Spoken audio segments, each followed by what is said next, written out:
S-400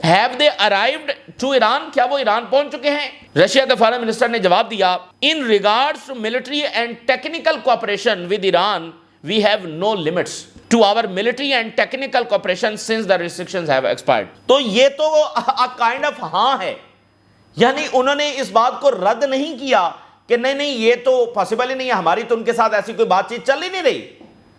دیکھیں وہ ان سے پوچھ رہے ہیں کہ کیا آپ نے فائٹر جیٹس ڈیلیور کر دیے ایران کو، کیا آپ نے S-400 ایران کو ڈیلیور کر دیا ہے؟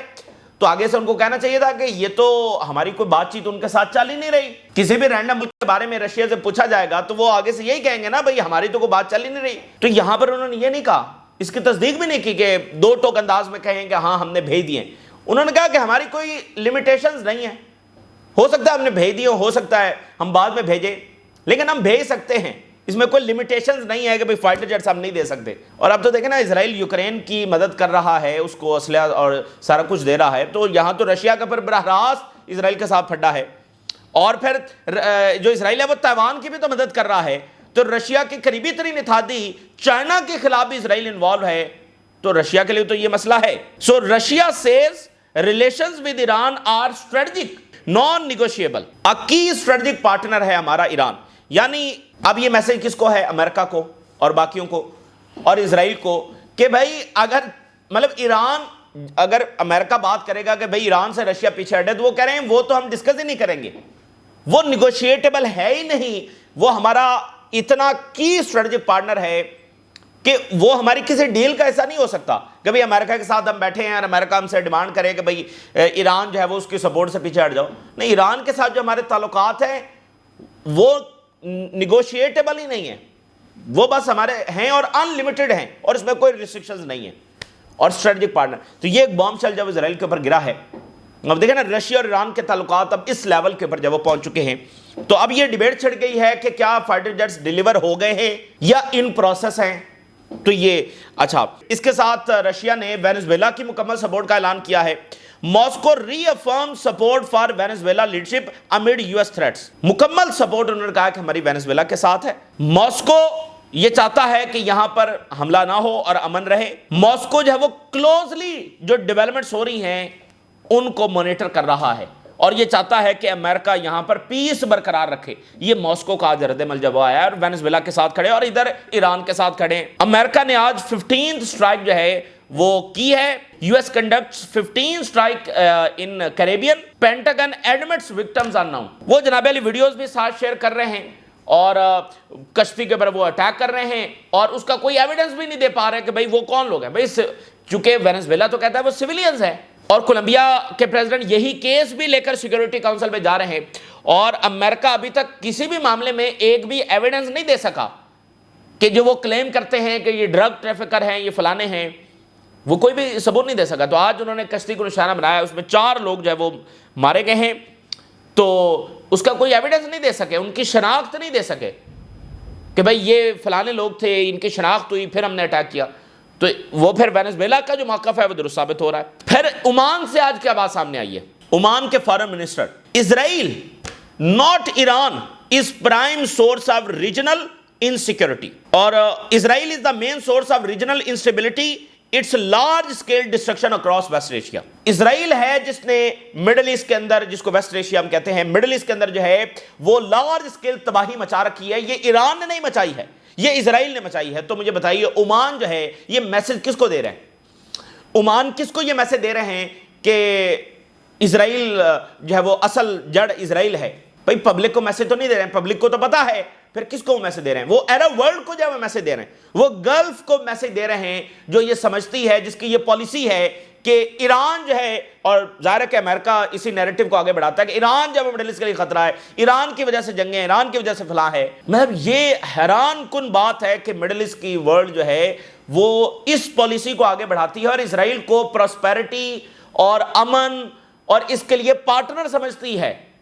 اسرائیل کے اقدامات کو ایک پیس کے لیے اٹھائے جانے والے اقدامات سمجھتی ہے. یہ پتہ نہیں کون سی پالیسی ہے، مطلب حیران کن ہے کہ وہ اسی پالیسی کو جب وہ پرسو کر رہے ہیں. تو آج عمان نے عمان ویسے بھی اس کا کردار جو ہے نا، جب یہ پوری عرب ورلڈ جو ہے وہ یمن کے اوپر حملہ ور ہو چکی تھی، تو عمان وہ واحد ملک تھا جس نے کہا ہم یمن کے خلاف نہیں جائیں گے. اور پھر ان کی ساری عرب ورلڈ جب وہ عمان سے ناراض بھی ہو گئے، انہوں نے کہا ہوتے رہے ناراض، تو عمان اپنا سٹینڈ اس نے کیا. پھر بعد میں جب یمن کے ساتھ مذاکرات ہوئے تو بھی ساری عرب ورلڈ جب پھر عمان کے پاس آئی ہے، اور یہ سارے مذاکرات انصار اللہ کے ساتھ پھر عمان میں ہوئے. تو عمان جو ہے وہ اس کا مزاج ہے اور وہ صحیح بات کرتا ہے. تو آج انہوں نے یہ میسج عرب ورلڈ کو دیا ہے، گلف کو دیا ہے کہ صحیح ڈائریکشن. اور دیکھیں اس وقت جو اردگان کا دورہ عمان کا ہوا ہے، تو جو برطانیہ نے فائٹر جیٹس کمٹ کیے ہیں تو اس کی ڈیلیوری تو ابھی لیٹ ہے. تو ترکی یہ چاہتا ہے کہ عمان کے پاس بھی یورو فائٹر جیٹس ہیں، تو وہ عمان اپنے فائٹر جیٹس جب وہ ترکی کو ڈیلیور کرے. یہ بات چیز جو ان کی چل رہی ہے. تو عمان کی یعنی اہمیت ہے ہر حوالے سے، اس حوالے سے بھی کہ انہوں نے پہلے سٹانس لیا اور یمن کے حوالے سے وہ اکلوتے کھڑے رہے، اور بعد میں انہی کا موقف جب وہ صحیح ثابت ہوا، پھر ساری عرب ورلڈ جب وہ عمان کے پاس آئی ہے، تو اب جو ہے وہ ترکی کو بھی عمان سے، تو ان کی بہت اہمیت ہے اور ان کی بات کی جو ہے وہ بہت زیادہ اہمیت ہے. اور اس سے پہلے عمان کے جو مفتی ہیں انہوں نے کہا کہ جو انصار اللہ ہیں انہوں نے بالکل صحیح سٹانس لیا ہوا ہے اسرائیل کے خلاف، اور باقی عرب ورلڈ کو بھی یہ سٹانس اب لینا چاہیے. اچھا، اسی کے ساتھ کیا ہوا ہے ناظرین کہ جو جارڈن اور یروشلم میں جو ایونجلیکل کرسچنز کا جو چرچ ہے اس کے جو بشپ ہے انہوں نے کہا ہے کہ اسرائیل نے جینوسائیڈ کی ہے، اور اس وقت وہاں پر جو جرمن ڈیلیگیشن ہے وہ بھی موجود تھا. Bishop accuses Israel of genocide. Head of the evangelical church in Jordan and the Holy Land accuse Israel of committing genocide. What does reformation looks like after 2 years of genocide? What does reformation means when we look at the world, a country that is so broken? کافی سخت انہوں نے کہا genocide اسرائیل نے جب کی ہے. تو وہاں پر جرمن ڈیلیگیشن بھی موجود تھا، تو بعد میں اسرائیل کا پریشر آیا اور جرمنی کا جو ڈیلیگیشن ہے انہوں نے کہا کہ اس بیانات کا ہم سے کوئی تعلق نہیں ہے، تو انہوں نے اپنے آپ کو ڈیٹیچ کر لیا. تو یہ دیکھیں کرسچنز اب وہ کس طرح سے کھل کر جب وہ بات کر رہے ہیں، اور ایون جو پوپ ہے، پوپ سے بھی جو کرٹیسزم ہے، ویٹیکن سے جو کرٹیسزم ہے اسرائیل کا وہ بڑھ رہا ہے. تو ان باتوں کی بہت اہمیت ہے، اور ابھی جب میں نائجیریا کا کیس آپ کے سامنے رکھوں گا تو آپ کو اندازہ ہوگا کہ اس بات کی اور زیادہ اہمیت ہے. تو میسیڈونیا جو ہے بلکان سٹیٹ ہے، تو میسیڈونیا کے اندر آج فلسطین کے لیے مظاہرے ہو رہے ہیں. اسی درمیان جناب علی اسرائیلی ڈیفنس منسٹر نے لیبنن کو پھر دھمکی لگائی ہے. ادھر مصر نے کہا کسی بھی وقت یہ جنگ ہو سکتی ہے، تو لیبنن پر پھر اسرائیل نے اٹیکس کیے ہیں، اور ساتھ اسرائیلی ڈیفنس منسٹر نے دھمکی لگائی ہے کہ Israel accuses Lebanon of dragging feet on disarming Hezbollah. Israeli defence minister جو کہ ایک وار کرمنل ہے، اس نے کہا کہ حزب اللہ از پلینگ ود فائر، اور لیبنن کا جو صدر ہے یہ جان بوجھ کر ڈیلے کر رہا ہے ڈس آرمامنٹ کو، اور ہم جب اپنے حملے ایسکلیٹ کرنے جا رہے ہیں. اسرائیلی ڈرون سٹرائکس کار ان صدرن لیبنن 4 مرٹارڈ. ایک کار پر حملہ ہوا ہے، 4 لیبنیز جب وہاں پر شہید ہوئے. تو حزب اللہ از پلینگ ود فائر، اور ہم اپنے حملے جب وہ بڑھائیں گے. تو جب یہ فل سکیل اٹیک کریں گے ان کو پتہ لگ جائے گا، جب حزب اللہ کے میزائل تل ابیب اور حیفا میں برسیں گے تو ان کو پتہ لگ جائے گا. حزب اللہ کو صرف انتظار کس چیز کا ہے؟ وہ صرف یہ ہے کہ یہ لیبنیز گورنمنٹ اپنا ڈائریکشن اگر درست کر لیتی ہے، کیونکہ مسئلہ اندرونی جنگ کا بھی ہے، ایک سول وار کا بھی ہے، ٹھیک ہے نا. تو اگر یہ لیبنیز گورنمنٹ نے یہ سارا نہ کیا ہوتا تو نہ یہ اسرائیل حملے کر پاتا اور نہ یہ ان کی بدماشی یہاں پر چلنی تھی. حزب اللہ نے اسرائیل کو ڈیفیٹ کیا ہے. دیکھیں انہوں نے اسرائیل نے حملہ کیا حزب اللہ کے اوپر، فل سکیل جنگ لڑی، حزب اللہ کو ڈیفیٹ نہیں کر سکے، ڈسارم نہیں کر سکے. تو اب وہ معاہدہ جو ہوا اس کو ایکسپلائٹ کر رہے ہیں، اور ایکسپلائٹ ہونے کون دے رہا ہے؟ لیبنیز گورنمنٹ اور مڈل ایسٹ کے کچھ ملک.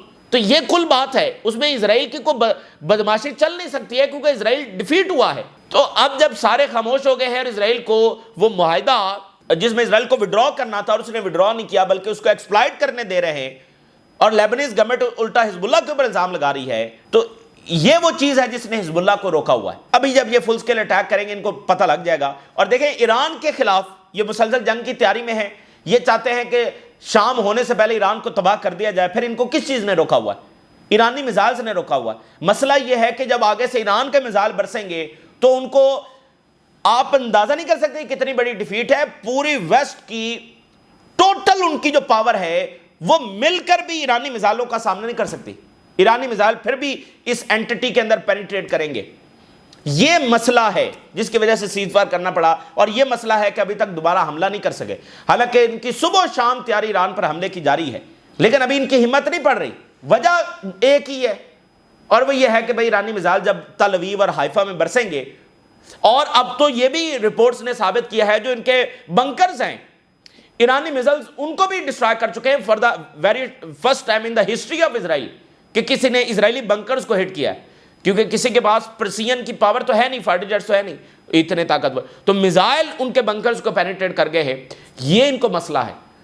تو جب یہ لیبنان پر اٹیک کریں گے اور آگے سے حزب اللہ کے میزائل برسیں گے، ان کو پتہ لگ جائے گا حزب اللہ صرف انتظار میں بیٹھی ہے لیبنیز گورنمنٹ اپنا عقل اور ہوش کے ناخن لے، جو کہ ابھی تک وہ تیار نہیں ہے۔ ادھر یو ایس سینٹ کام جس کو یہ ذمہ داری دی گئی ہے، اچھا 2 سال یو ایس سینٹ کام مکمل کوارڈینیشن میں مکمل اسرائیل کی سرپرستی کر رہا تھا، اب اسی کو سیز فائر کی ذمہ داری دی گئی، اور آج ذرا اس کا بیان سنیں اور بس یہ انتظار کریں کہ یہ جو سیز فائر اس کا مستقبل کیا ہے، اس بیان سے آپ اندازہ لگائیں۔ یو ایس سینٹ کام نے یہ کہا ہے کہ حماس نے 8 ٹرکس لوٹنے شروع کر دیے، وہ بیانیہ جو پہلے دن سے اسرائیل بنا رہا ہے، یو ایس سینٹ کام جس کو یہ ذمہ داری سیز فائر مانیٹرنگ کی دی گئی ہے، اتنا بھدا بیانیہ ہے، اتنا بھونڈا بیانیہ ہے یہ کہ حماس 8 کے ٹرکس لوٹ رہی ہے۔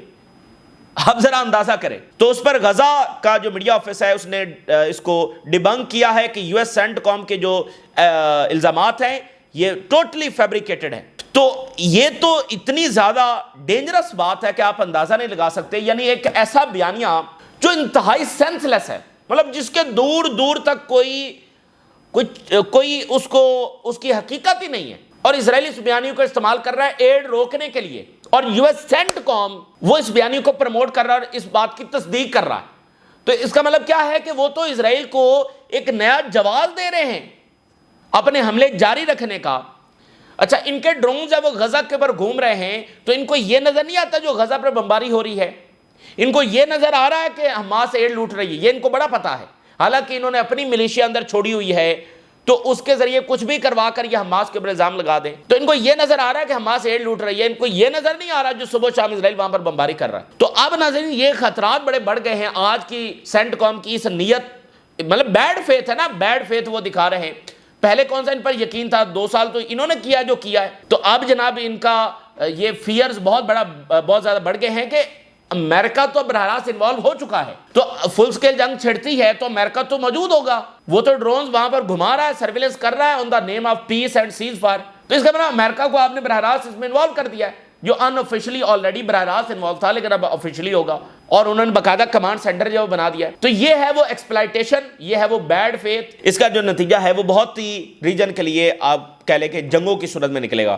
اب آپ دیکھیے یہ سینٹ کام کو نظر نہیں آ رہا، heavy shelling and drone fire in eastern Khan Younis, یہ ان کو نظر نہیں آ رہا۔ Israeli army demolish homes in northern Gaza, Israel blocks vast majority of Gaza aid agreed under ceasefire, it's a massacre in the slow motion, یعنی یہ انہوں نے جو 10 اکتوبر سے پہلے جو بمباری ہو رہی تھی آج اس سے کم سٹرائک ہو رہی ہیں، تو یہ اس کا مطلب یہ نہیں کہ فلسطینیوں کو کوئی چین سکون شانتی مل گئی ہے، بلکہ یہ کیا ہے، it's a slow motion massacre, اسی طرح سے ہلاکتیں ہو رہی ہیں، اسی طرح سے فلسطینیوں کی جینوسائیڈ ہو رہی ہے، but in a slow motion. We do not feel safe hope crushed as Israel resume Gaza killing, کوئی ہم اپنے آپ کو محفوظ نہیں محسوس کر رہے، فیل کر رہے، یہ فلسطینی کہہ رہے ہیں، تو یہ سینٹ کام کو نظر نہیں آ رہا۔ اب جناب علی کیا ہوا ہے کہ ٹرمپ صاحب نے اچانک جب نائجیریا کے اوپر، افریقہ کا ملک ہے، بڑا اہم ملک ہے، اور ساتھ اوپر نائجر ہے، برکینو فاسو، یہ سارے وہ ملک ہیں جو ویسٹرن کلونیلزم کے خلاف متحد ہو چکے ہیں، اور یہاں پر رشیا کے پریزنس بہت زیادہ ہے، تو منرلز ریسورسز اس کی ساری جنگ ہے وہاں پر جاری ہے۔ تو نائجیریا کے اوپر ٹرمپ صاحب نے یہ کہا ہے کہ یہ باقاعدہ جو ہے وہ سسٹمیٹیکلی کرسچنز کو مار رہے ہیں، تو ہم کسی بھی وقت جو ہے وہ اٹیک کر سکتے ہیں۔ ٹرمپ تھریٹنز گنز ابلیزنگ، یعنی ایک ٹرم ہے جس کا مطلب یہ ہے کہ بڑا پاورفل اور ڈسٹرکٹیو حملہ، ملٹری ایکشن ان نائجیریا، حملہ ملٹری اٹیک ہونے جا رہا ہے نائجیریا میں۔ اور پھر پینٹاگن نے یہ کہا کہ کرسچن جو ہے وہ نائجیریا میں اگر فوری ان کو نہیں روکا جاتا، ان کو جو مارا جا رہا ہے، the department of war is preparing to take action, ہم حملہ کرنے جا رہے ہیں، we will kill the terrorist committing these horrific atrocities, the department of war is preparing to take action۔ تو یہ دیکھیے ظاہر نائجیریا میں یہ ہو سکتا ہے یہ سارا کچھ ہو رہا ہو، کیونکہ پورے افریقہ میں یہ ہو رہا ہے۔ اب آپ دیکھیں سوڈان میں اس وقت جب وہ کیا ہو رہا ہے، تو ایتھنک بنیادوں کے اوپر، ریلیجیس بنیادوں کے اوپر پورے افریقہ میں سارا کچھ ہو رہا ہے۔ غزہ کی جینوسائیڈ بھی تو ایک ایتھنیکلی ان کو کلینز کیا جا رہا ہے نا، تو نسل کی بنیاد کے اوپر، مذہب کی بنیاد کے اوپر یہ ہو رہا ہے، اس میں کوئی ایسی دو رائے نہیں ہے۔ نائجیریا میں بھی یہ ہو سکتا ہے اور پورے افریقہ میں یہ ہو رہا ہے، ٹھیک ہے نا۔ تو وہاں پر یہ جو ساری خانہ جنگی چھڑی ہوئی ہیں تو اس کے پیچھے کون ہے؟ ویسٹ ہے. ویسٹ نے اپنے ریسورسز نکالنے کے لیے یہ ساری جنگیں کروائی ہوئی ہیں. تو یہاں پر یعنی کہ ایک مداخلت کا انہوں نے جواز ڈھونڈ لیا ہے اور وہ یہاں پر مداخلت کرنے جا رہے ہیں. ساتھ ہی میں نے آپ کو بتا دیا کہ لوکیشن بڑی امپورٹنٹ ہے. یہاں پر جو قریب قریب کے ممالک ہیں بڑے امپورٹنٹ ہیں اور منرلز اور یہ سارا کھیل گریٹ گیم جب وہاں پر جاری ہے. تو اب اگر امریکہ وہاں پر اٹیک کرتا ہے اور انٹروین کرتا ہے تو ظاہر ہے کہ اس گریٹ گیم کا حصہ ہوگا. جواز کوئی بھی ہو, وہاں پر ڈرگز کا جواز ہے, ادھر یہ جواز ہے, تو یہ کافی خطرناک بات ہے. تو اس طرح سے آپ جنگیں دیکھیں گے, اچانک کوئی بھی ایشو, کوئی بھی جواز, کہیں ڈرگز کا اچانک جواز آ گیا, کہیں کوئی آ گیا اور اچانک جنگیں جو ہے شروع ہو گئی. تو ایسے دور سے ہم جو ہے اس وقت گزر رہے ہیں. تو یہ اس وقت کی تازہ ترین صورتحال ہے جو آپ کے ساتھ شیئر کیا. آپ نے رائے ضرور آگاہ کریں. اجازت دیجیے. اللہ حافظ.